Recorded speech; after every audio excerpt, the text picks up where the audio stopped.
There's several reasons why I think the standards are important.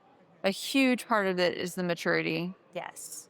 I care very deeply that our technology works and that Yes. this solution to the climate crisis be regarded as reliable and dependable and, you know, going to be around for the 25 plus years that we've been selling that it will.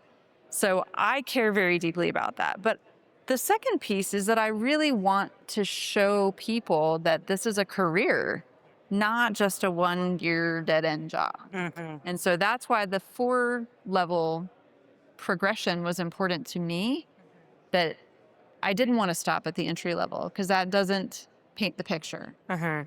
And so that's, giving technicians a professional development pathway, helping them see how to get there. Yes. Somebody had asked me years ago, hey, if I want to become an O&M tech, what do I do?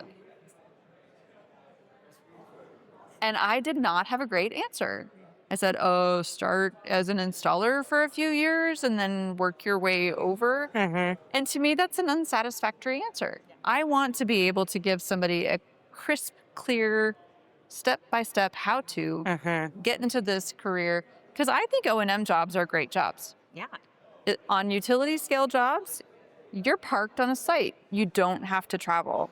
And particularly if you live in a rural community and it's hard to find jobs, but there's a solar array nearby, that could be a great, stable, interesting job. Mhm.